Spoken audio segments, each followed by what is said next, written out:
हाँ, अब recording start है। चलिए, तो मैं बता रहा था कि जो फोर्थ प्रॉपर्टी था वो क्या था कि दो फिजिकल क्वांटिटी को तभी हम लोग डिवाइड कर सकते हैं या कैंसिल आउट कर सकते हैं। डिवाइड तो वैसे कर सकते हो, बट कैंसिल आउट तभी कर सकते हो जब उनका यूनिट सेम होगा, राइट। अगर आप मीटर डिवाइडेड बाई सेकेंड लिखोगे तो ये आपको एज इट इज लिखना पड़ेगा, बट आपको अगर कैंसिल आउट करना पड़ेगा तो metre into second divided by second, second second cancel करके तब आप मीटर लिख सकते हो। ओके, तो डिवाइड करने के लिए आपका यूनिट सेम होना चाहिए। जैसे सेंटीमीटर को मीटर से divide, centimetre divided by metre है ना। तो लेंथ का यूनिट ये भी है, लेंथ का यूनिट ये भी है, बट इनको काट देना ये गलत है, आप नहीं कर सकते। अनलेस एंड अनटिल कि आप सेंटीमीटर को या तो मीटर में कन्वर्ट करिए या मीटर को सेंटीमीटर में कन्वर्ट करिए। तो जब तक इसका यूनिट सेम नहीं होगा तब तक हम लोग कैंसिल आउट नहीं कर सकते। तो ये हो गया था फोर्थ पॉइंट। और पांचवा इंपॉर्टेंट पॉइंट वो क्या था कि कुछ ऐसे क्वांटिटी हैं जो डायमेंशन लेस होते हैं, वो ऑलवेज डायमेंशन लेस होते हैं। जैसे कोई भी numeric value, numeric value, numeric value में क्या क्या हो सकता है, 1 2 3 4 एक्सेट्रा, कोई भी। दूसरा क्या था, log function. So log function का जो आउटपुट होगा, जो रिजल्ट आएगा वो भी क्या होगा, डायमेंशन लेस होगा। और लॉग के अंदर लेट से पी बाई क्यू है, सो पी का डायमेंशन हो सकता है, क्यू का डायमेंशन हो सकता है, but P by Q should be dimensionless, so this will be dimensionless. अब ये रेशियो डायमेंशनलेस तभी हो सकता है जब इसका और इसका दोनों का डायमेंशन सेम हो, है ना। लेट से पी भी किसी का डेंसिटी डिनोट कर रहा है और क्यू भी किसी का डेंसिटी डिनोट कर रहा है, तो रेशियो इसका क्या हो जाएगा, डायमेंशनलेस हो जाएगा। ओके, या आपको डायरेक्ट लिखा गया है log of P, so P क्या होना चाहिए, हमेशा डायमेंशनलेस होना चाहिए। सो इस तरह के क्वेश्चंस आपसे पूछे जाएंगे, ये टर्म्स याद रखिएगा। थर्ड क्या था, trigonometric function, trigonometric function, trigonometric function. Trigonometric function क्या हो जाएगा, sin X cos X tan Y, कुछ ऐसा। और कुछ लिख लेते हैं, cos x p by Q इस टर्म में। इसका मतलब क्या हो गया कि ये जो साइन x का जो आउटपुट आएगा, जो रिजल्ट आएगा, एक तो वो भी डायमेंशनलेस होगा और x डायमेंशनलेस होना चाहिए, x डायमेंशनलेस होना चाहिए, y भी डायमेंशनलेस होना चाहिए और p बाई क्यू भी डायमेंशनलेस होना चाहिए। बिकॉज यहाँ पर क्या है, साइन ऑफ समथिंग एंगल होना चाहिए, कोई एंगल होगा तभी तो उसका डायमेंशन, कोई एंगल होगा तभी तो हम लोग उसका ट्रिग्नोमेट्रिक फंक्शन का रिजल्ट देख सकते हैं। और एंगल का कोई डायमेंशन नहीं होता है, इसलिए एक्स एक्स वाई जो भी लिखा हुआ है इन सब का डायमेंशन होगा वो डायमेंशन लेस हो जाएगा। सो ये हमारा कुछ इंपॉर्टेंट पॉइंट था जो आप लोगों को याद होनी चाहिए, ये पांच। इसके बाद अब हम लोग कुछ शॉर्ट एग्जाम्पल करते हैं तो कॉन्फिडेंस आएगा कि इन पांचों का यूज कहाँ होता है। तो चलिए, सबसे बेसिक क्वेश्चन नंबर 1,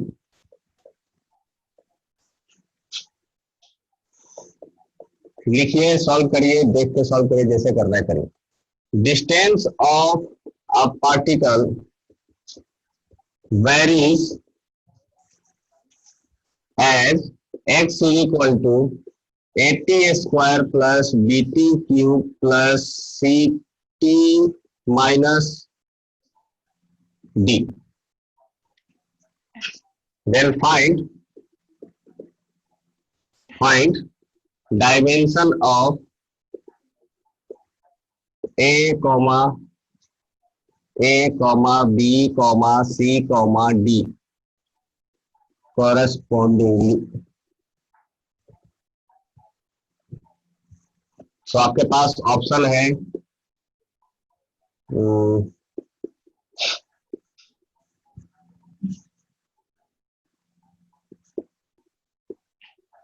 आप लोग सॉल्व करते रहिए, लास्ट में ऑप्शन देख लीजिएगा।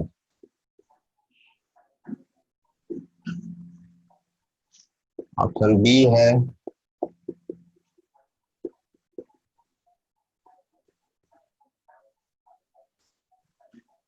ऑप्शन सी है।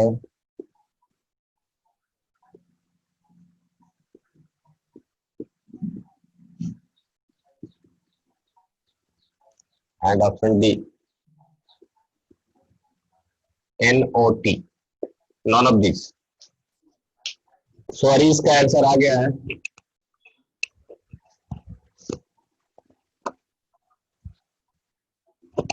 हरीश का आंसर आ चुका है। सान्या, आशुतोष का ए, सान्या का D, none of these. Okay, let's check. तीन लोग, तीन अलग अलग आंसर। रुझान काफी खतरनाक है। देवांश का भी डी आएगा। ठीक है,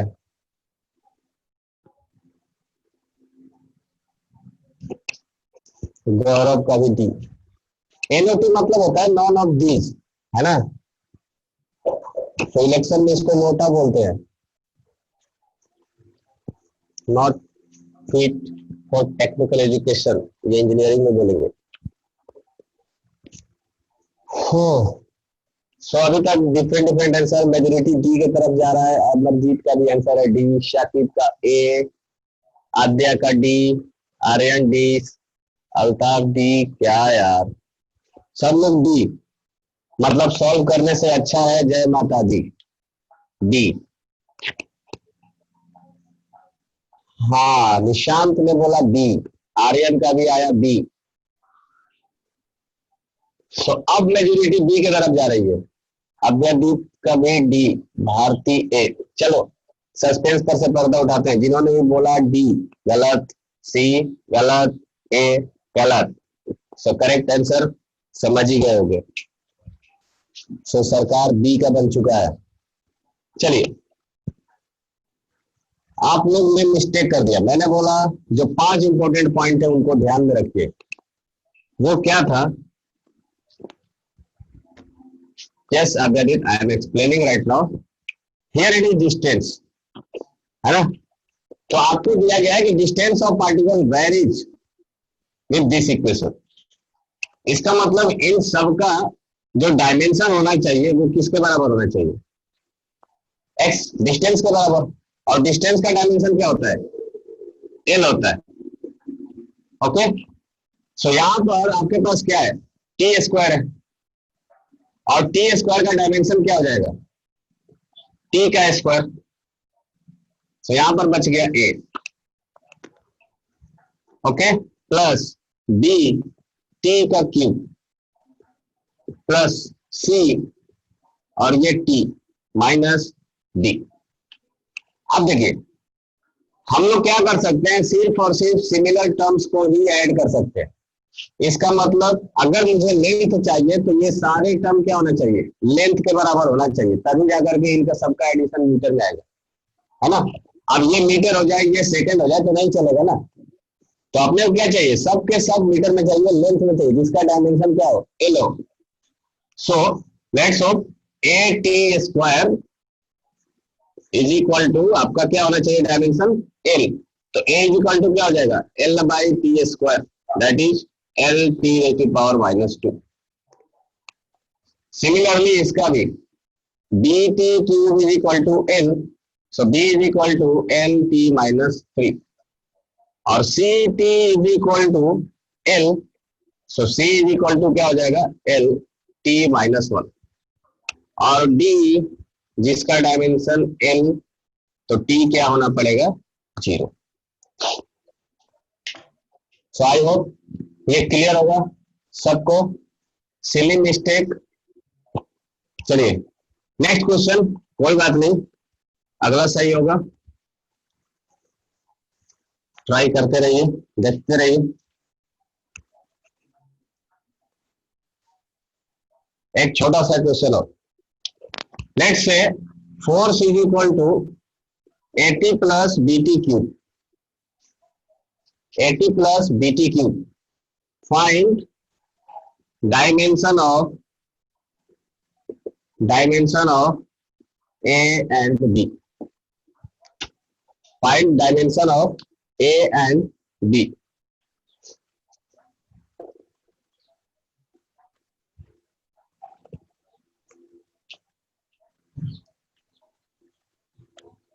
एक मिनट, इसको BT स्क्वायर कर लीजिए, क्योंकि इसका मेरे पास ऑप्शन अवेलेबल है। तो मैं आपको ऑप्शन लिख रहा हूं। ऑप्शन ए है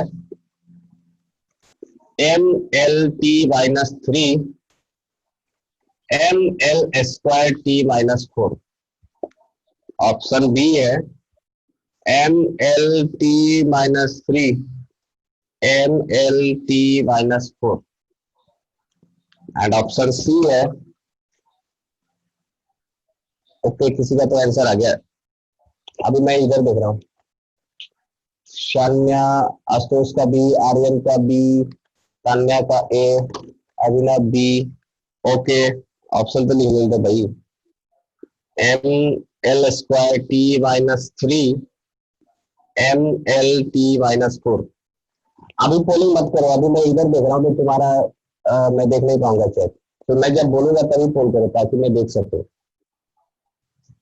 और डी ऑप्शन है MLT-2 MLT-1। So now tell me the answer. Ashutosh का B, Nidhi B, Nitesh B, Altaf B, Shakib B, Abhinav B.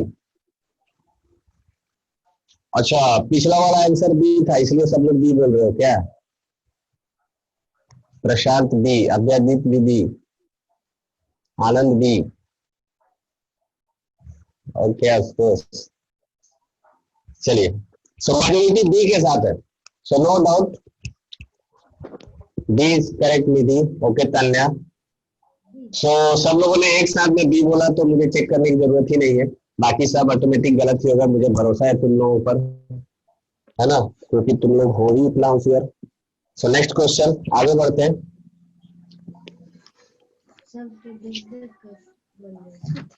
चलिए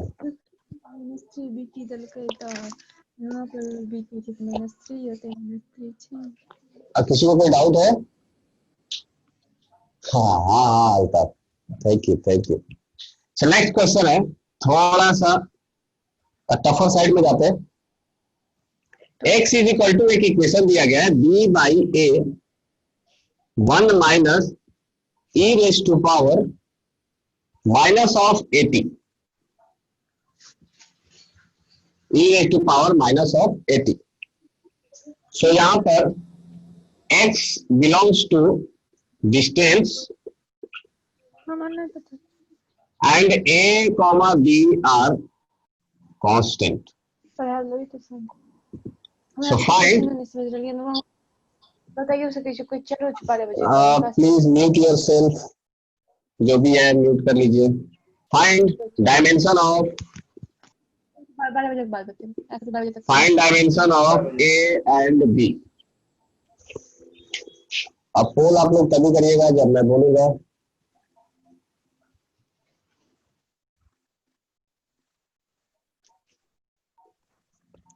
सो आपके पास ऑप्शन है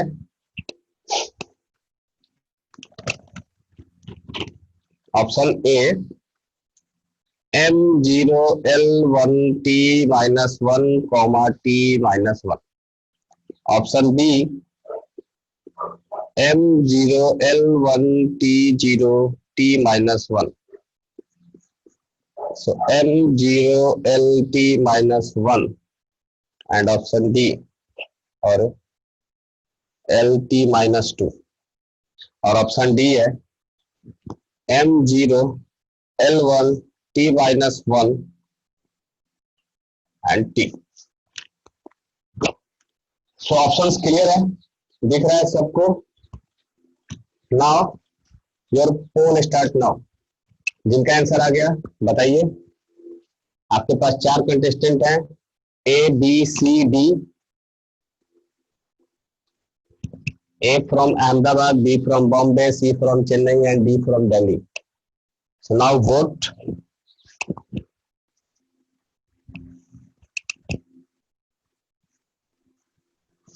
So अमरजीत ने पहला पोल किया है C के ऊपर। All the best Amarjeet. Nitesh answer है ए। आशुतोष का डी, अल्ताफ का ए, सो 2 वोट ए को गया है। अरीश का बी, 2 बी का भी हो गया। अभ्यदीप ए, तो ए काउंट 3। अनुष्का ए, ए का काउंटिंग बढ़ते जा रहा है, 5 हो गया। अभिनव का भी ए आ गया।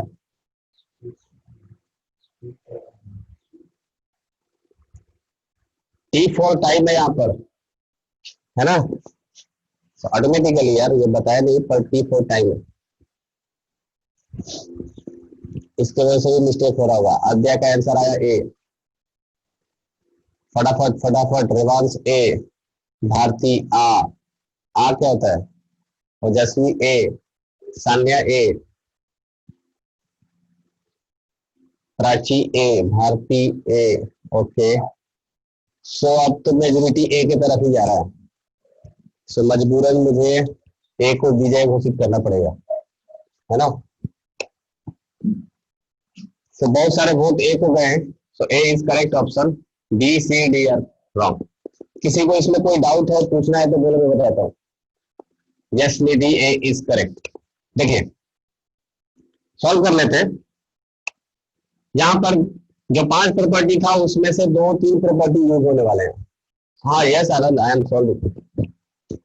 पहला, एक तो यहाँ पर डायमेंशनलेस क्वांटिटी है, तो ये भी क्या होना पड़ेगा? डायमेंशनलेस होना ही पड़ेगा, क्योंकि ये 1 माइनस है। तो डायमेंशनलेस क्वांटिटी में से डायमेंशनलेस को ही माइनस या प्लस कर सकते हैं। तो this is the property number 1। Now last property number 5, वो क्या था? Exponential function. एक्सपोनेंशियल फंक्शन ये क्या होता है? डायमेंशनलेस होता है। इसका मतलब a इंटू टी ये क्या होना चाहिए? m0 n0 t0, डायमेंशनलेस होना चाहिए। इसका मतलब a इज इक्वल टू क्या होना चाहिए? That will be the 1/t के बराबर, 1/t के बराबर, तभी तो ये डायमेंशनलेस होगा। क्लियर है ना? सो a का डायमेंशन मैं यहां से क्या लिख सकता हूँ? t⁻⁻1। सो पहला आंसर तो आ गया ये t-1। दूसरा हमें फाइंड आउट करना है b का। सो b का कैसे फाइंड आउट करेंगे? हमें चाहिए x। अब ये देखो, dimensionless minus dimensionless, overall this quantity will be what? Dimensionless, है ना? तो ये पूरा का पूरा टर्म क्या हो जाएगा? डायमेंशनलेस क्वांटिटी हो जाएगा। इसका मतलब b by a should be equal to x। So b by a का डायमेंशन क्या होना चाहिए? l होना चाहिए। सो b का डायमेंशन क्या हो जाना चाहिए? l इंटू a का dimension that is t⁻⁻1। So m क्या हो जाएगा? 0, l हो जाएगा 1, जो कि शायद ऑप्शन नंबर ए था।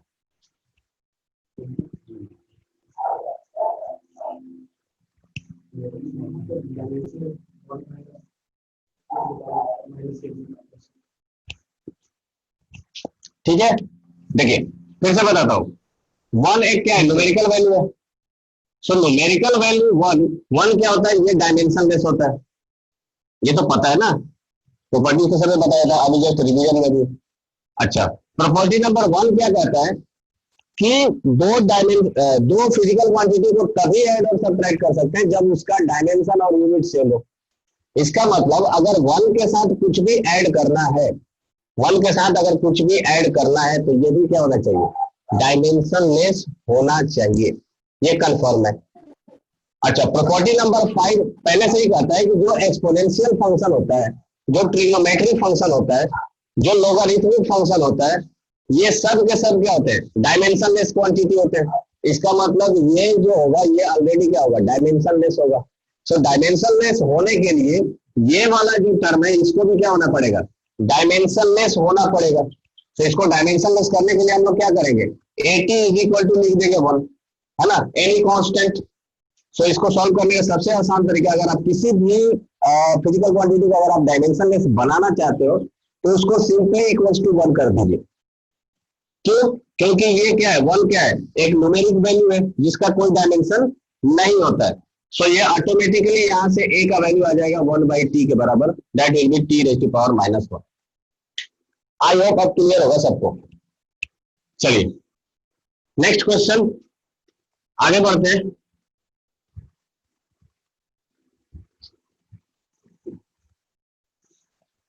अगला क्वेश्चन है कुछ,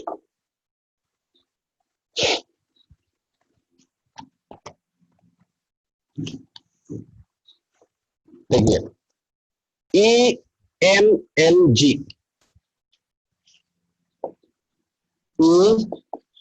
EML, G represent energy, mass, length and universal gravitational constant. Universal gravitational constant. Then the dimension of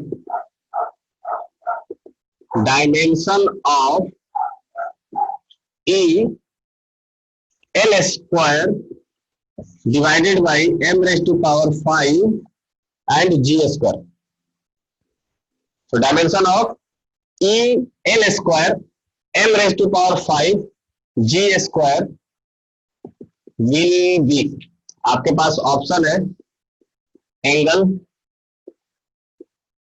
मास, फिर लेंथ एंड डी है टाइम।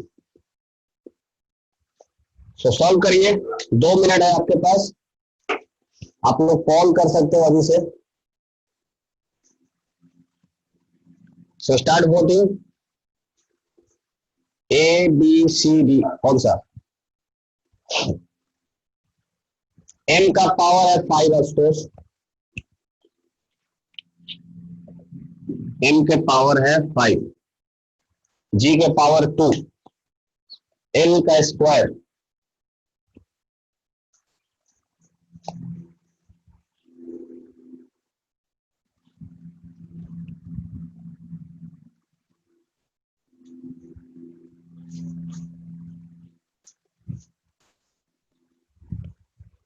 कैलकुलेशन टफ है, क्वेश्चन टफ नहीं है।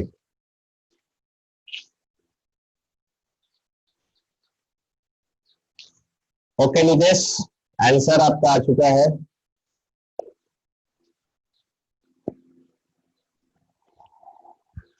ठीक है, जरूरत मुझे प्राइवेटली करिए, नहीं तो पता चलता है ना कि आपका आंसर फिर एक बार आ गया तो दूसरे लोग प्रेशर में आ जाते हैं। तो अगर आप लोग प्राइवेट करेंगे तो सिर्फ मैं ही देख पाऊंगा, बाकी लोग नहीं देखेंगे।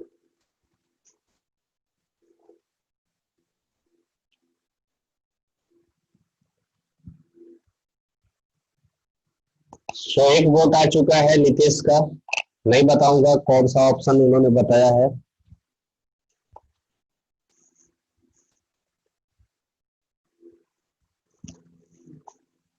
ईशांत करण का भी आ गया है।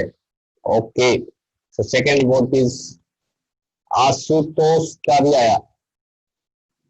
सो अभी तक 2 वोट ए को पड़े हैं और आशुतोष का वोट बी को गया है। सो बी काउंट 1, ए काउंट 2। आज्ञा का वोट बढ़ गया ए को, आदर्श का भी,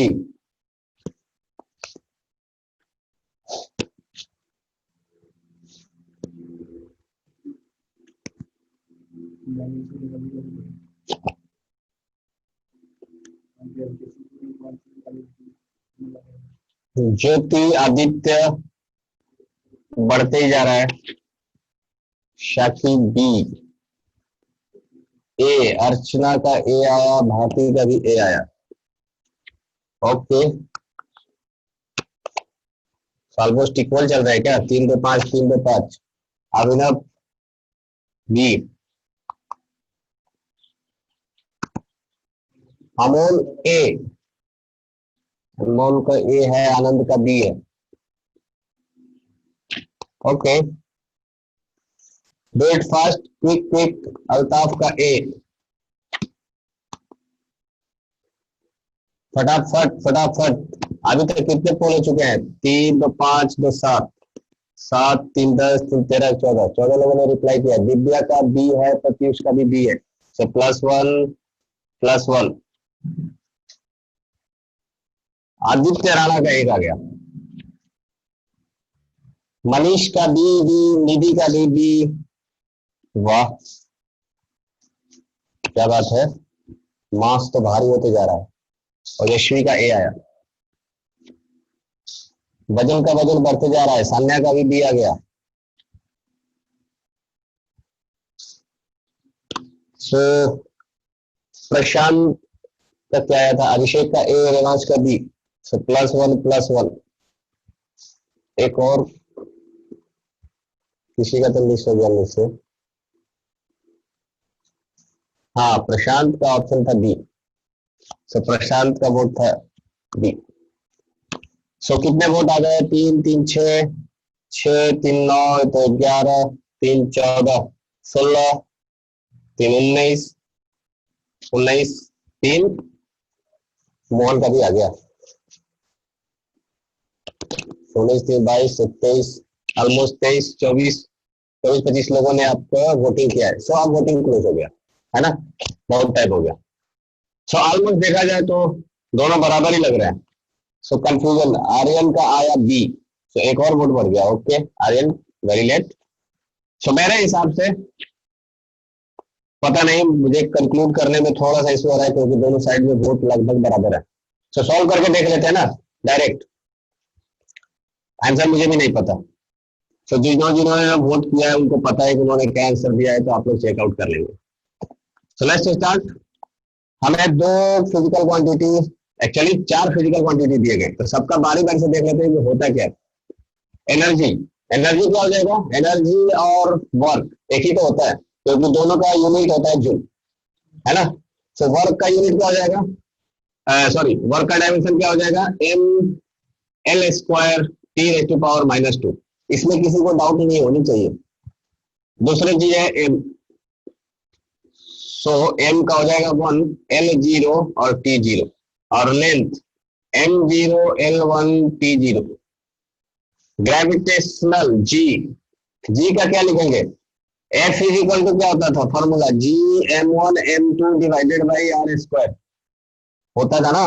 सो G इज इक्वल टू क्या हो जाएगा, F into r² divided by m1 into m2। सो यहां से फोर्स का हो जाएगा mLT-2, r² का हो जाएगा L², और m इंटू m का हो जाएगा m²। सो G का डायमेंशन क्या आ जाएगा, यहां से अगर हम लोग करेंगे तो m डिवाइडेड बाई m², इसका मतलब m⁻⁻1 l इंटू l²। सो ये हो जाएगा l³ और T⁻², ये तो एज इट इज हो गया। तो जो भी हमने फिजिकल क्वांटिटी इस रेशियो में इस्तेमाल किया था उन सबका डायमेंशन लिख लिया है। अब डायरेक्ट इसका मैथमेटिकल कैलकुलेशन करते हैं। चलिए, तो जैसे जैसे पावर दिया है वो पावर इनके ऊपर बैठा देते हैं, मल्टीप्लाई डिवाइड कर लेते हैं। सो e का पावर कुछ भी नहीं है, 1 है।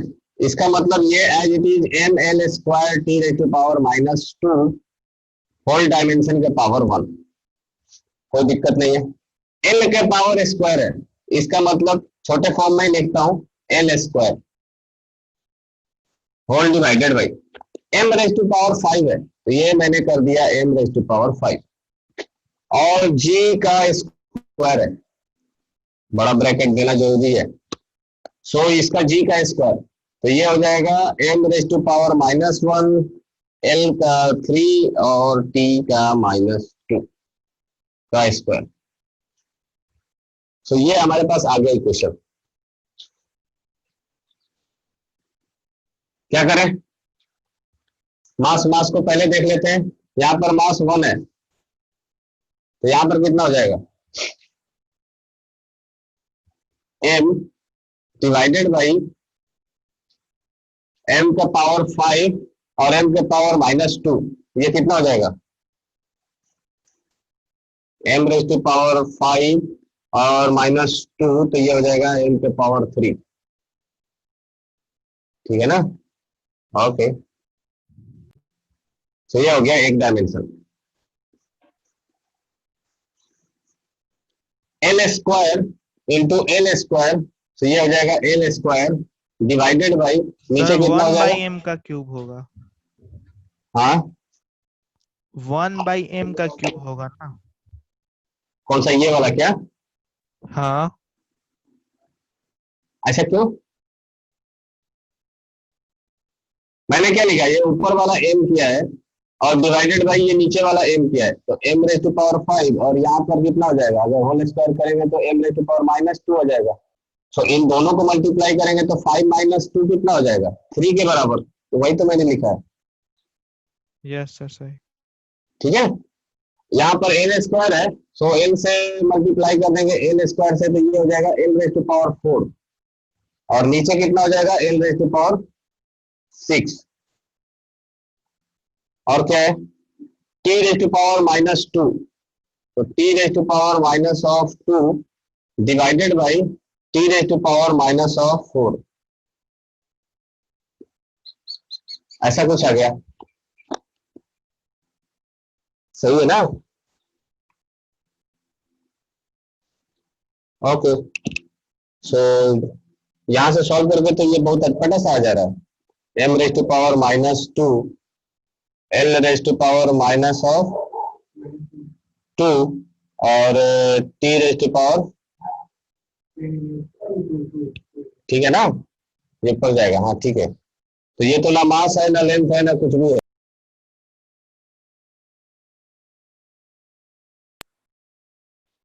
कहीं पे गलत हुआ है। फिर से एक बार चेक करते हैं, फिर से एक बार चेक सर करते हैं। मेरा भी यही आया था।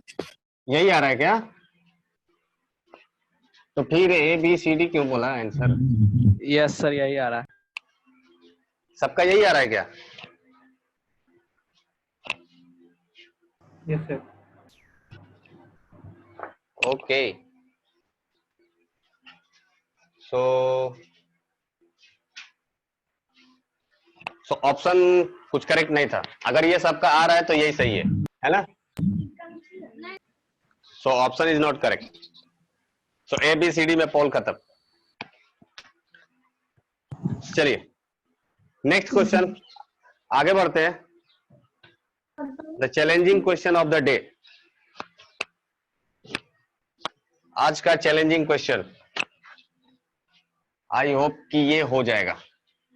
थोड़ा सा इसमें लैंग्वेज यूज करेंगे और देखते हैं कि लैंग्वेज कितने लोग समझ पाते हैं। बिकॉज देखिए फिजिक्स में क्या होता है, अगर आपके सामने डेटा रख दिया जाए आप लोग इजीली सॉल्व कर लोगे, लेकिन अगर उसमें थोड़ा सा लैंग्वेज जोड़ देंगे फिर क्वेश्चन हो जाता है भारी। सो एक क्वेश्चन ऐसा करते हैं जिसमें लैंग्वेज ऐड करते हैं। सो लिखते भी जाइए या मैं लिखवा भी रहा हूं। Question, number of particle, question बड़ा है थोड़ा इसलिए मैं छोटा छोटा लिखूंगा, विजिबल है ना? Number of particle given as n is equal to minus of d n2 minus n1 divided by x2 minus x1. So number of particle given as n is equal to minus of d n2 minus n1 divided by x2 minus x1 per unit area per unit time, per unit time. If n1 and n2 is number of particle per unit volume and x2 and x1 is position on x coordinate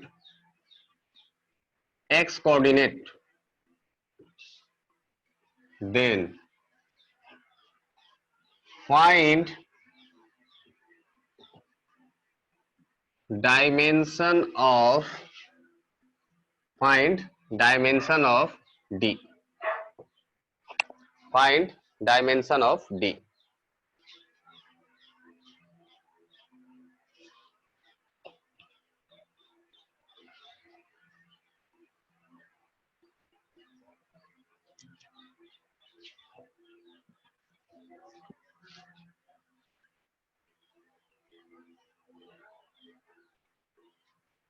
सो आपके पास option है, option A m0l_t,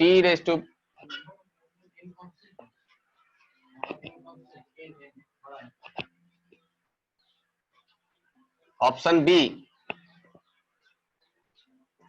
m0l² t-4, C m0lt-3 and D m0l² t-1।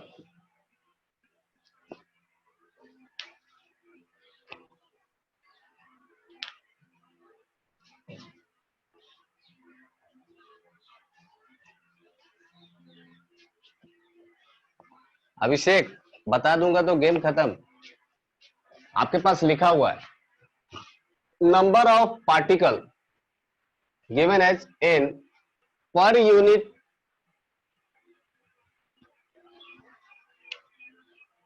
number of particle, okay, in passing through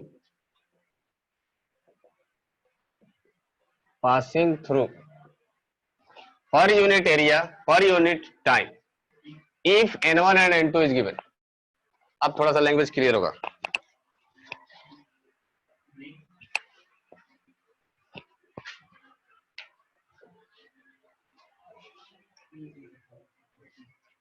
l², अभी ना option बताओ, option Aryan का answer आया D, तो D के साथ एक आदमी जुड़ चुके हैं। प्लीज ऑप्शन बताइए। अभिनव का भी D, so +1।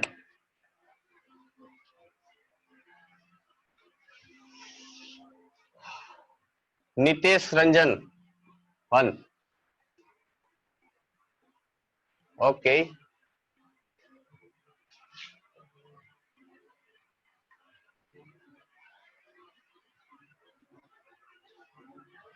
We are total approximately 39। सो ईशान करण का भी आ गया है डी। वोटिंग कंटिन्यूअसली निर्विरोध डी जीत रहा है।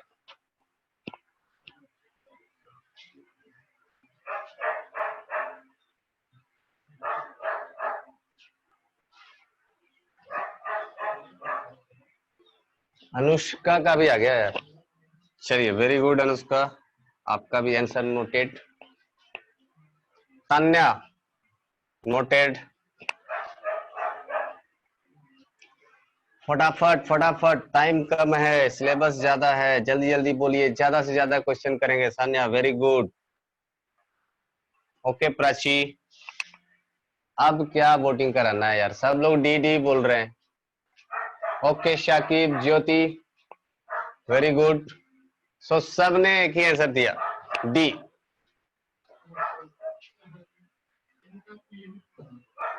रेवांश का भी डी। सो किसी को कोई डाउट नहीं है आई थिंक, लेकिन वोटिंग काफी कम हो रही है। बाकी लोग को नहीं समझ में आ रहा है तो प्लीज पूछिए, मैं बताने के लिए तैयार हूं। अगर समझ में आ रही है या बना रहे हो तो अच्छी बात है, अभी नहीं बन पाया या कर सकते हो तो भी बताओ। अगर ज्यादा दिक्कत होगी तो नेक्स्ट क्लास में सॉल्व कर सकते हैं। चलिए, सो मेजोरिटी डी के साथ है, सो आंसर भी डी ही होगा, इसमें किसी को कोई डाउट नहीं हुआ। आदित्य राज नहीं हुआ, ओके आदित्य, तो बोलो ना, बोलोगे तभी तो बताऊंगा ना। बोलोगे नहीं तो मुझे कैसे पता चलेगा कि तुमसे हुआ या नहीं हुआ। ओके निधि, ट्राई करते हैं, चलिए। Yes yes. So number of particle n, जो आपको दिया गया है -d n2 - n1 x2 - x1, passing through पर यूनिट एरिया पर यूनिट टाइम। इसका मतलब जो n क्या है, वो क्या है, number of particle passing through पर यूनिट एरिया पर यूनिट टाइम, है ना। तो अगर इसको मैथमेटिकल फॉर्म्स में लिखें तो कैसे हो जाएगा, some number divided by area into time. यही तो हो जाएगा n is equal to some number, कोई तो नंबर होगा पार्टिकल का, पता नहीं वो 100 है 50 है क्या है, but some kind of number divided by area, this is the per unit area and per unit time. So number का कोई डायमेंशन नहीं होता है, ये डायमेंशनलेस हो जाएगा। सो n का डायमेंशन यहां से क्या आ जाएगा, l-2 और t-1। पहली बात ये क्लियर है निधि, आदित्य, ये पॉइंट क्लियर है। चलिए क्वेश्चन मिटा रहा हूं।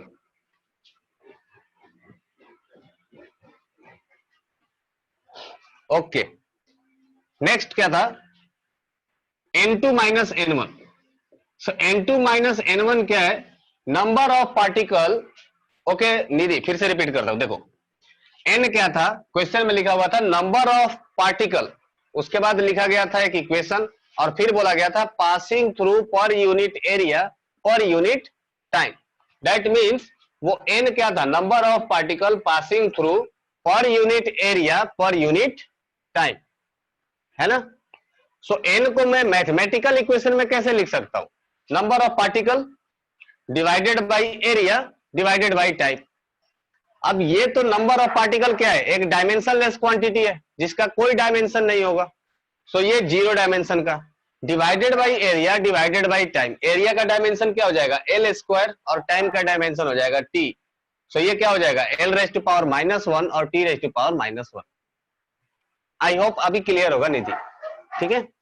सेकेंड क्या था, n2 - n1, ये क्या है, number of particle per unit volume. So number of particle, once again इसका कोई डायमेंशन नहीं, सो सिर्फ और सिर्फ डायमेंशन किसके वजह से आएगा, वॉल्यूम के वजह से आएगा। सो n2 - n1 का डायमेंशन क्या हो जाएगा, l⁻⁻3 and again x2 - x1, ये क्या रिप्रेजेंट कर रहा है, पोजीशन। सो अगर सिर्फ और सिर्फ ये पोजीशन रिप्रेजेंट कर रहा है तो इसका डायमेंशन क्या हो जाएगा, l। अब ये तीन चीजों का डायमेंशन आ गया, हमें फाइंड आउट करना था d का। सो इक्वेशन में इसको पुट कर देते हैं सारे डायमेंशन को, और फिर देखते हैं कि क्या होता है। सो हमारा इक्वेशन क्या था, n equals to minus of d n2 - n1 divided by x2 - x1। So n का था l-1, sorry l-2 t-1 is equal to d का अपने को पता नहीं, और ये हो जाएगा n2 - l1 का हो जाएगा l⁻⁻3 और ये हो जाएगा l।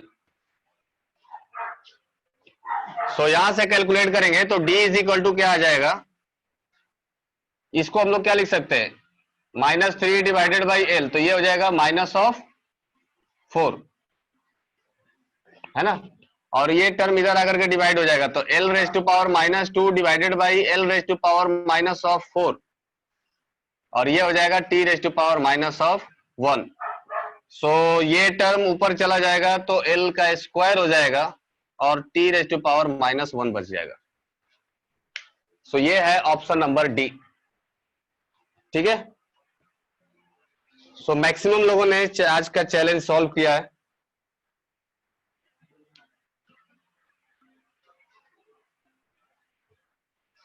चलिए नेक्स्ट क्वेश्चन, और क्वेश्चन करें? Yes sir. ओके, तो चलिए नेक्स्ट क्वेश्चन बढ़ते हैं आगे। Okay Abhijit, so next question, question का लेवल अब धीरे धीरे धीरे धीरे बढ़ते जाएगा। सो एक अच्छा वाला क्वेश्चन करते हैं अभी। फिर से वर्ड प्रॉब्लम है। Potential energy of A particle varies, potential energy of a particle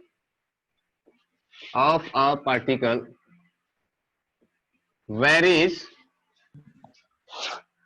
with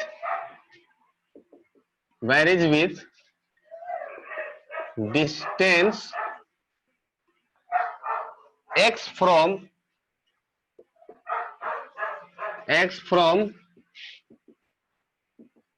origin,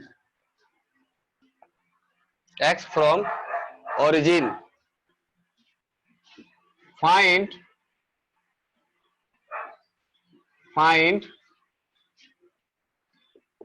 dimension of constant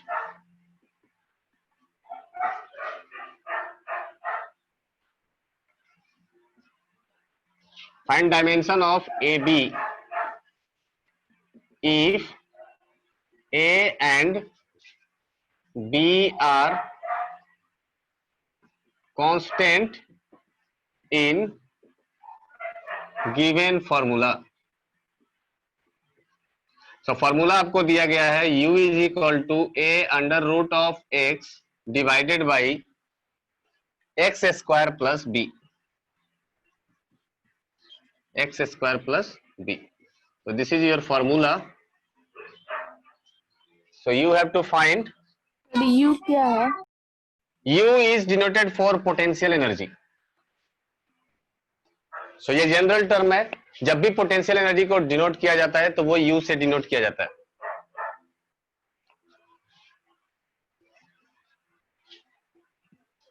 so मैं ऑप्शन लिखता हूं, option A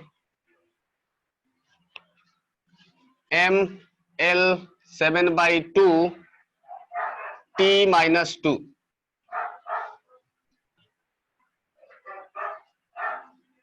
B ml11/2 t-2, C m square L9/2 t-2, and D ml13/2 t-3। So question tough नहीं है, calculation है, calculative question है। आपके पास 4 contestant हैं, option A B C and D, and your voting start now. So पहला result आ गया है, मनीष कुमार ने एक वोट किया है, ऑप्शन बी पर इन्होंने अपने भरोसा जताया है। लेट्स सी और कितने लोग आपके साथ हैं। आर्यन ने वोट किया है ए को, सो ए का वोटिंग यहां पर है 1+, बी का वोटिंग नीचे 1+, नितेश 1, अभिनव का बी है, बराबर बराबर चल रहा है। ओके, आद्या का बी, आदित्य का ए, अभ्यादित्य का भी ए, सो ए में 2 वोट गिर चुका है, आद्या का 1 बी में है, ईशांत का बी, अभिषेक का B,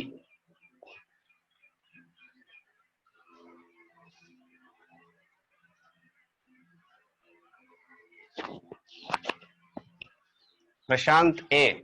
okay, do it fast, जल्दी जल्दी। आनंद का बी, जल्दी जल्दी।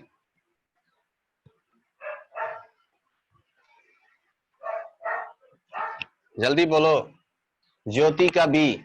ओके ज्योति। निधि, प्राची, आओ तुम लोग। अभिनव, ओजस्वी, भारती का बी आ गया। ओके भारती। आदर्श राज, प्रत्युष, ओके फटाफट बोलिए। ओजस्वी, आदर्श, आवाज नहीं आ रहा है। दिव्या का बी, अर्चना का बी, अनमोल का ए। आदर्श अगर आपको ओके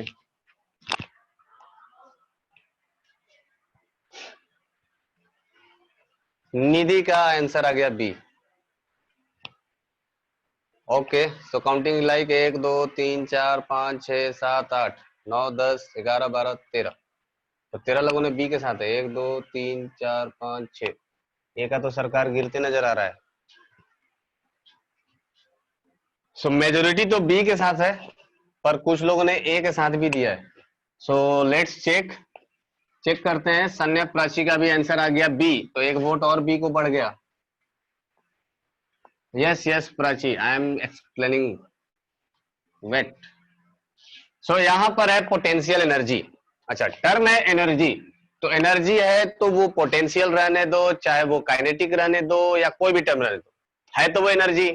इसका मतलब यू का जो डायमेंशन हो जाएगा, यू का डायमेंशन वो क्या हो जाएगा, M L square T minus 2।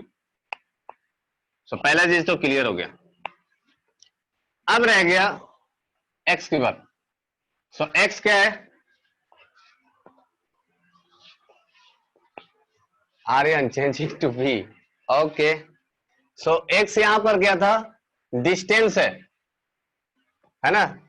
So distance का क्या हो जाएगा, एल। सो यहां पर क्या हो जाएगा, एल रेज टू पावर 1/2। तो एक्स का तो एल है, इतना तो लिख लेते हैं। अब ये बताइए, यहां पर क्या है, एक्स स्क्वायर, और ये बी इसके साथ एडिशन में है। सो प्रॉपर्टी नंबर 1, दो फिजिकल क्वांटिटी तभी ऐड होंगे जब उनका डायमेंशन सेम होगा। इसका मतलब अगर ये एल स्क्वायर है तो ये भी क्या होना चाहिए, एल स्क्वायर ही होना चाहिए। सो यहां से एक चीज ये भी क्लियर हो गया कि बी का जो डायमेंशन होगा वो एल स्क्वायर होगा। ये समझ में आया प्राची? ये कोई दिक्कत है क्या? बी का डायमेंशन एल स्क्वायर होगा। क्यों? क्योंकि यहां पर एक्स स्क्वायर है, और एक्स किसको रिप्रेजेंट कर रहा है, डिस्टेंस को। Distance is x. Okay very good. So B का आ गया एल स्क्वायर। अब हमें फाइंड आउट करना है किसका, ए का। सो इसको हम लोग इक्वेट कर देंगे किसके साथ, यू के साथ। तो यू का डायमेंशन दिया गया है M L square T raise to power -2, और यहां से देख देंगे ए का डायमेंशन, जिसको हमें पता नहीं है, जिसका वैल्यू एक्स का है L raise to power 1/2 divided by, ये हो जाएगा इन दोनों को L square plus L square करेंगे तो 2l स्क्वायर आएगा। L square plus L square करेंगे तो 2l स्क्वायर आएगा, पर 2 का कोई डायमेंशन नहीं है। Yes Abhinav, B is true answer. So 2 का कोई डायमेंशन नहीं होता है, तो नीचे का जो डायमेंशन हो जाएगा डिनोमिनेटर का, वो क्या हो जाएगा, एल स्क्वायर। ठीक है। सो अगर इनको हम लोग सॉल्व करते हैं यहां से, तो M L square T raise to power -2, और ये हो जाएगा डायमेंशन ऑफ ए इंटू 1/2 -2। तो ये हो जाएगा एल के पावर 1/2। खिचड़ी हो रहा है क्या यहां पर? चलिए इसको ऊपर ही सॉल्व करते हैं।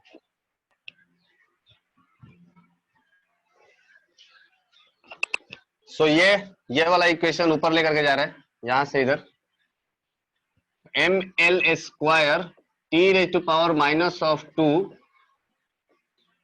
और ये हो जाएगा dimension of a L 1/2 -2। So 1/2 -2। So 2 minus 2 को क्या लिख देंगे, 2 into 2 4, so minus of 3/2। So direct लिख देता हूं यहां पर minus of 3/2। So a is equal to हो गया क्या यहां से, m l square divided by l raise to power minus of 3/2 और t raise to power minus of 2। ये हो जाएगा टोटल डायमेंशन। सो ये हो गया m, और ये टर्म जब ऊपर जाएगा तो क्या हो जाएगा, ऐड हो जाएगा। तो ये हो जाएगा l स्क्वायर प्लस 3/2। ये प्लस क्यों हो गया समझ रहे हो ना, ये माइनस है तो डिवाइड में जब जाएगा तो ये ऊपर इसके साथ मल्टीप्लाई में हो जाएगा तो पावर एडिशन हो जाएगा 2 + 3/2, और ये हो जाएगा t raise to power minus of 2। So m power 1 l 2 into 2 4 + 3 7/2 और t raise to power minus 2। यहां तक तो सबने किया होगा मुझे जहां तक उम्मीद है, पर क्वेश्चन में ध्यान नहीं दिए होगे। क्वेश्चन में पूछा क्या गया है, a इंटू बी, है ना। सो a इंटू बी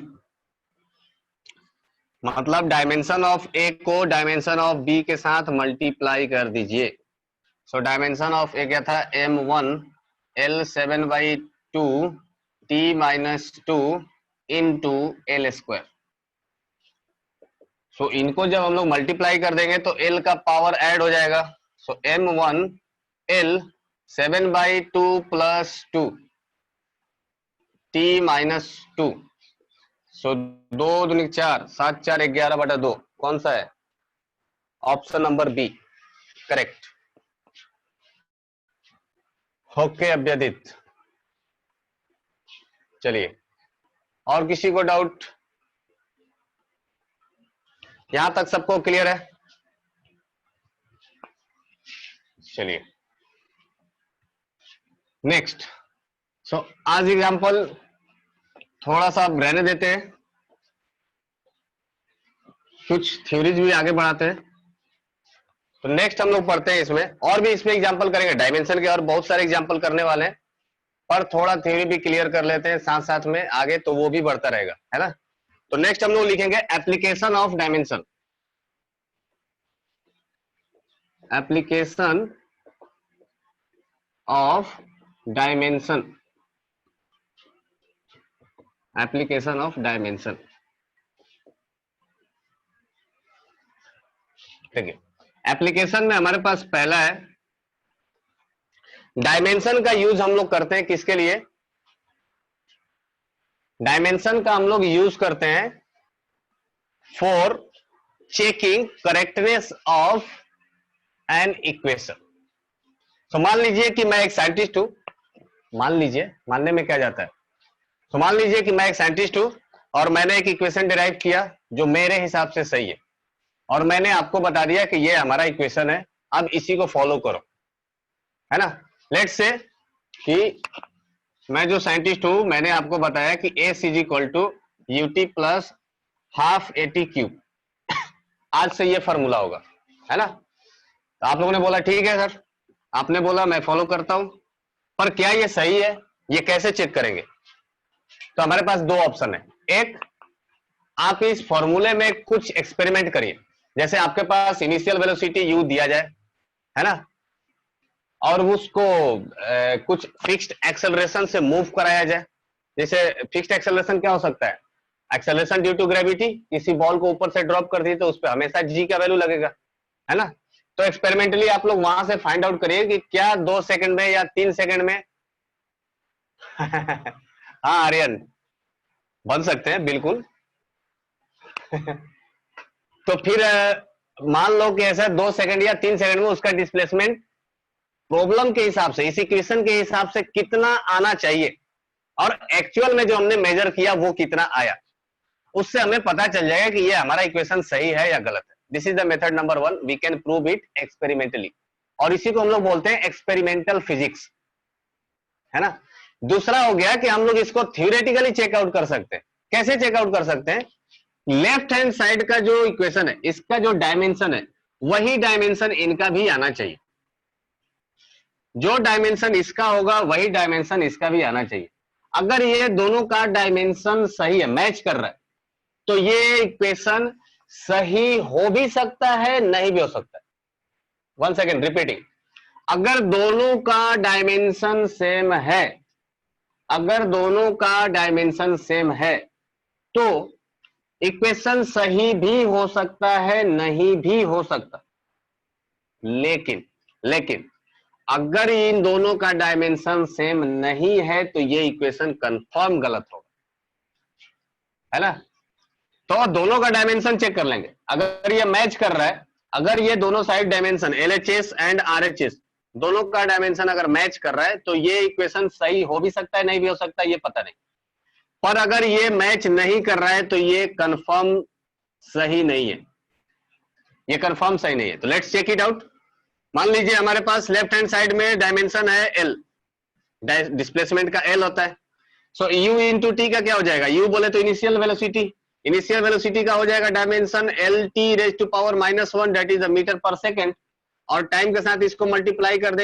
LT⁻⁻⁻⁻⁻⁻⁻⁻⁻⁻⁻⁻⁻⁻⁻⁻⁻⁻⁻⁻⁻⁻⁻⁻⁻⁻⁻⁻⁻⁻⁻⁻⁻⁻⁻⁻⁻⁻⁻⁻⁻⁻⁻⁻⁻⁻⁻⁻⁻⁻⁻⁻⁻⁻⁻⁻⁻⁻⁻⁻⁻⁻⁻⁻⁻⁻⁻⁻⁻⁻⁻⁻⁻⁻⁻⁻⁻⁻⁻⁻⁻प्लस एक्सेलरेशन, ये तो 1/2 क्या है, न्यूमेरिक है, न्यूमेरिकल वैल्यू है, इसका कोई भी डायमेंशन नहीं होगा। तो एक्सेलरेशन का डायमेंशन क्या हो जाएगा,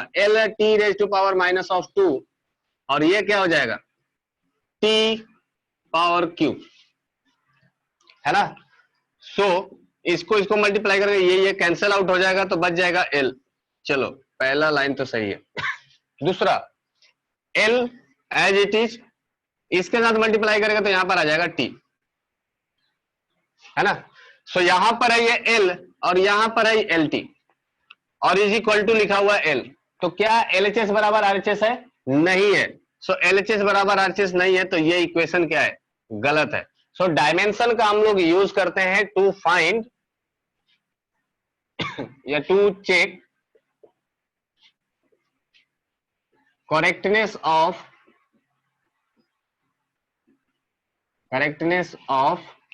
एन इक्वेशन।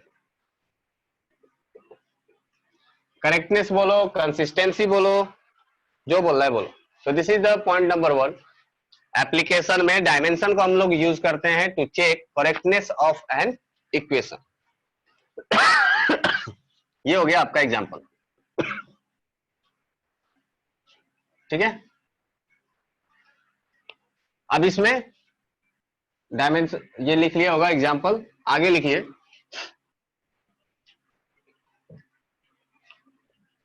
आगे क्या बोलेंगे, this is also known as principle of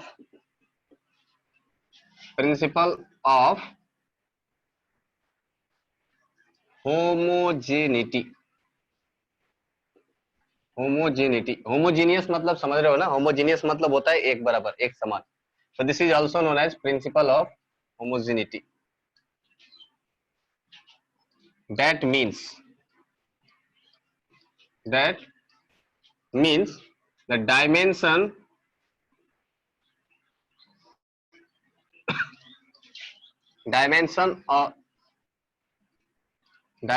of an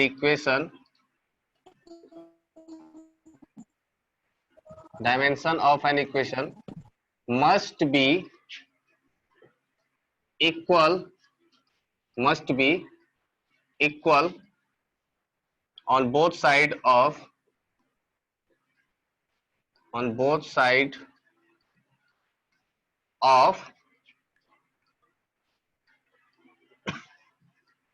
equation।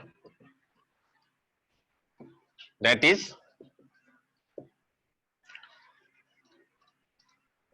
dimension of LHS is equal to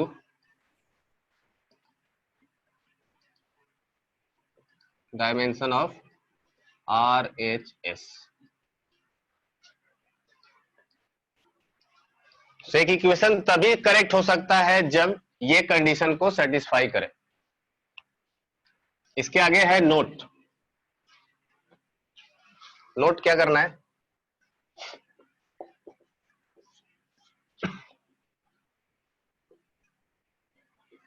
an equation may or may not be correct when it follows principle of homogeneity.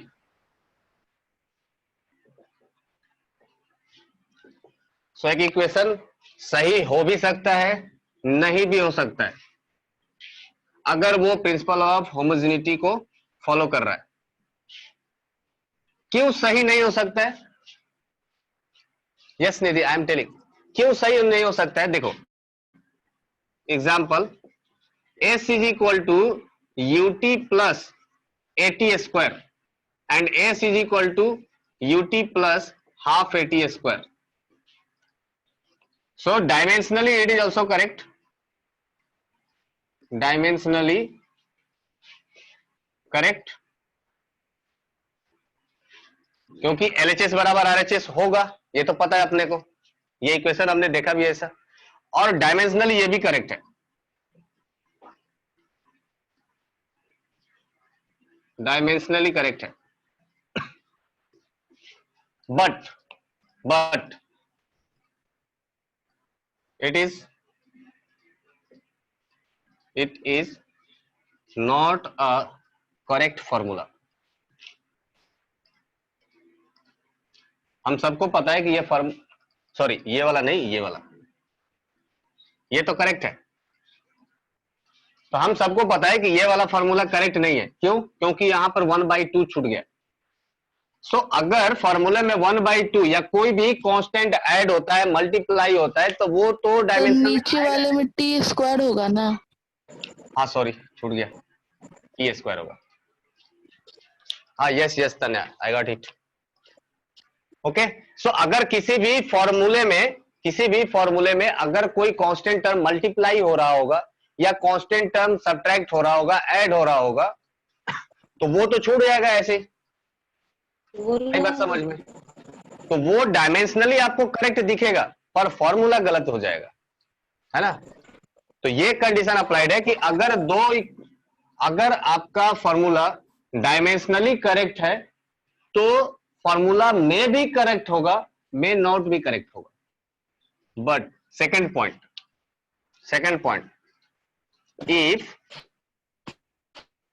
if formula is dimensionally incorrect, then formula must be incorrect. So ये must line या always line, ये इस तरह का जो statement होता है ये काफी यूजफुल होता है किसी भी competitive exam like JEE and NEET के लिए। वो ट्रू एंड फॉल्स में आपसे क्वेश्चन पूछ सकते हैं इसमें। Which of the following statements are true, option में आ जाएगा ए बी सी डी। अब बेसिकली होता क्या है कि जितने ऑलवेज वाले टर्म्स वाले जितने भी आते हैं, ऑलवेज, मस्ट, ऐसा लगा हुआ स्टेटमेंट अगर आपके एग्जाम में आता है तो मोस्टली वो इनकरेक्ट होते हैं। क्योंकि ऐसा बहुत सारा केसेस होता है जो कि हम लोग मिस आउट कर जाते हैं जब हम लोग किसी भी स्टेटमेंट को चेक करते हैं, है ना। कोई ऐसा एक एग्जांपल हो जाएगा जो आप मिस कर दोगे। तो ऑलवेज वाला स्टेटमेंट या मस्ट वाला स्टेटमेंट मोस्टली रॉन्ग होता है, फॉल्स होता है। बट ये कुछ स्टेटमेंट्स ऐसे हैं जो कि ऑलवेज ट्रू है। मतलब अगर एग्जाम में आया कि which of the following statement is true और ऑप्शन में है आपके पास if formula is dimensionally incorrect then formula must be incorrect और ऑलवेज इनकरेक्ट, तो ये स्टेटमेंट सही होगा है ना। तो ये एक नोट है, ये आपको पता होना चाहिए। चलिए इसके ऊपर भी क्वेश्चन हम लोग सॉल्व करेंगे। आपको दिया जाएगा कुछ क्वेश्चंस कुछ इक्वेशंस और आपसे पूछे जाएंगे कि बताइए ये इक्वेशन सही है या गलत है। सो ये इक्वेशन तभी सही होगा जब उसके left hand side and right hand side का डायमेंशन सेम आएगा। ओके, चलिए नेक्स्ट देखते हैं। एग्जांपल बोल रहा हूं, second point, to deduce relation between other physical quantity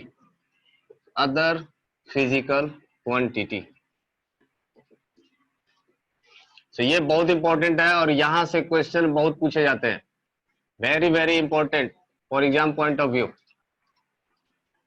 सो इस स्टेटमेंट से क्वेश्चन बहुत पूछे जाते हैं, to deduce relation between other physical quantity. इस लाइन का मतलब क्या हो गया? मान लीजिए कि एक आपके पास इक्वेशन दिया हुआ है, एक फिजिकल क्वांटिटी दी हुई है और पूछा जाएगा कि बताइए इस फिजिकल क्वांटिटी का दूसरे फिजिकल क्वांटिटी के ऊपर डिपेंडेंस क्या है, कैसा होगा, पावर क्या होगा, समथिंग लाइक दैट। एग्जाम्पल के तौर पे अगर मैं बोलूं कि आप बताइए कि फोर्स का डिपेंडेंसी स्पीड है ना, एक्सेलरेशन और टाइम पीरियड।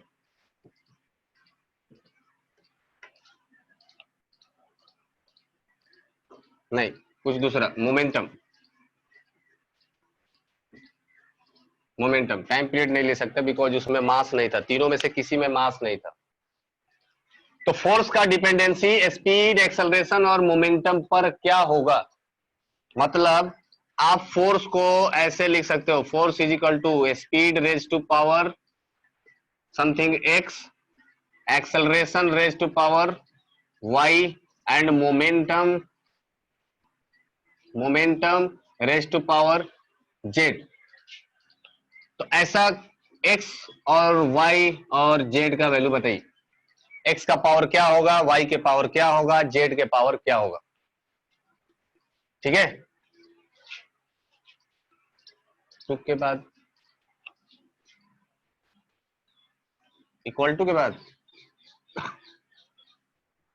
टू डिड्यूस,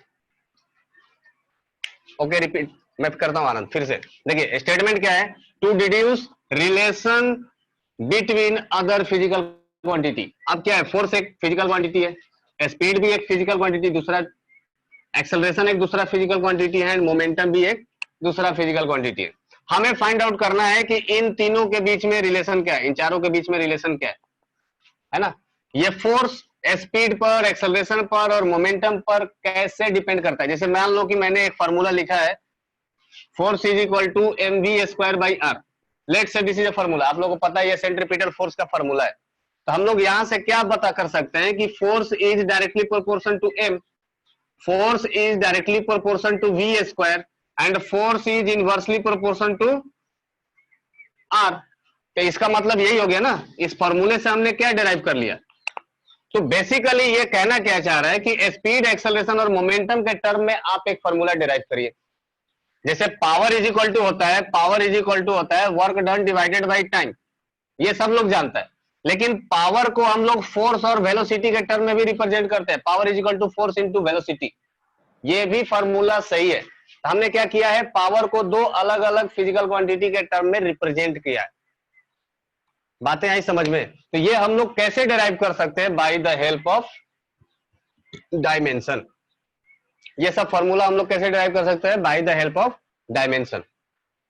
ठीक है, तो हम लोग डायमेंशन का यूज इस फॉर्म में भी करते हैं कि एक फिजिकल क्वांटिटी को दूसरे फिजिकल क्वांटिटी के टर्म्स में रिप्रेजेंट करना। अच्छा, दूसरे शब्दों में अगर कहूं मैं इसको, तो जो हम लोगों का जो बेस यूनिट था वो क्या क्या था, फंडामेंटल यूनिट क्या क्या था, M L T theta I mol and C D, कुछ इस तरह से था। ये हमारा बेस यूनिट था, है ना।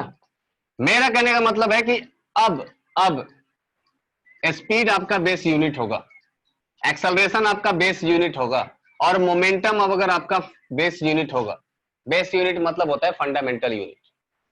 सो अगर ये आपके बेस यूनिट होंगे तो फोर्स का डायमेंशन बताइए सिंपल टर्म्स में, है ना। बहुत ज्यादा घुमा करके बात ना करें, तो मैं आपको बोलता हूं कि let's assume speed, acceleration and momentum is your fundamental quantity, then what will be the dimension of force. ठीक है, तो वो आपको फाइंड आउट करना है। तो हम लोग कैसे फाइंड आउट करेंगे, उसके लिए हमें क्या करना पड़ेगा, स्पीड के पावर x फाइंड आउट करना पड़ेगा, एक्सेलरेशन के पावर y फाइंड करना पड़ेगा, और जेड के मोमेंटम के पावर z फाइंड आउट करना पड़ेगा। अगर आपके पास x, y और z का वैल्यू आ गया तो आप फोर्स का डायमेंशन लिख सकते हो। लेट से मान लो, सॉल्व नहीं करते हैं, फिर मान लेते हैं कि मान लो x इज इक्वल टू 1 आ गया, y इज इक्वल टू 2 आ गया और z इज इक्वल टू 3 आ गया। सॉल्व करने के बाद ये कैसे सॉल्व करते हैं ये मैं देखेंगे बाद में। मान लीजिए ये सॉल्व करने के बाद आपके पास ऐसा आ गया, तो इसका मतलब dimension of force can be written as speed raise to power Yes, sir. 1, acceleration raise to power Yes, sir. 2 and momentum raise to power 3। कुछ ऐसा टर्म्स में हम लोग लिख सकते हैं। अब स्पीड का डायमेंशन अपने को पता है, वो क्या है, LT-1, एक्सेलरेशन का पता है LT-2 और मोमेंटम का भी पता है MLT-1। तो वो वैल्यू यहां पर पुट कर दीजिए, करस्पॉन्डिंग आपका फोर्स का डायमेंशन आ जाएगा। आई होप ये क्लियर होगा। नेक्स्ट क्लास में हम लोग इसको एग्जाम्पल के साथ सॉल्व करेंगे तो और क्लियर हो जाएगा ये, है ना। तो ये हो गया दूसरा एग्जाम्पल। अच्छा, तीसरा उतना इंपॉर्टेंट नहीं है पर कोई कोई यूज कर लेता है। सो थर्ड एप्लीकेशन क्या होगा, फॉर कन्वर्जन ऑफ यूनिट। तो थर्ड जो होगा इसका application for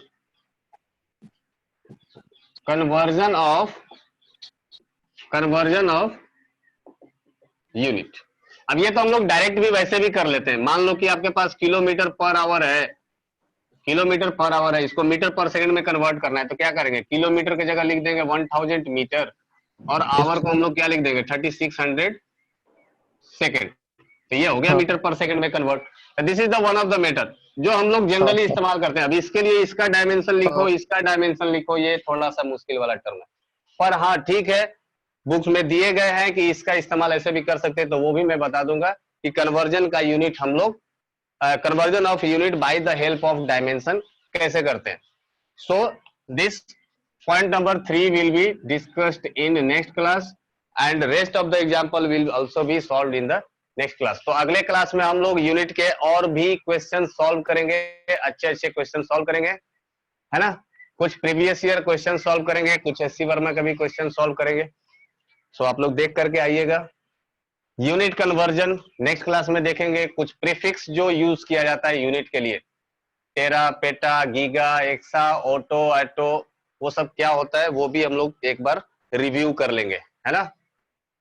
so I hope कि आज का क्लास क्लियर होगा। अगर कोई डाउट होगा तो प्लीज हमें बताइएगा। व्हाट्सएप ग्रुप है आपके पास, व्हाट्सएप ग्रुप पर, एंड ये अगेन डीपीपी जल्द से जल्द सॉल्व करके भेजिए, है ना। तुम लोग जल्द से जल्द सॉल्व नहीं करते हो तो हम नेक्स्ट डीपीपी दे नहीं पाते, नहीं तो क्या हो जाएगा ना, पेंडिंग हो जाएगा आपके पास, डीपीपी पेंडिंग होते चला जाएगा। सो वर्कलोड बढ़ जाएगा। तो जितना जल्दी आप लोग सॉल्व करोगे। यस तन्या, मैं फिर से भेज देता हूं आपको, मैं ग्रुप पर फिर से भेज देता हूं डीपीपी 4 सॉल्व करके फटाफट जल्द से जल्द आप लोग भेज दीजिए। कोई डाउट होगा तो नेक्स्ट क्लास में डिस्कस कर लेंगे। So till then be safe, take care yourself, thank you, bye bye.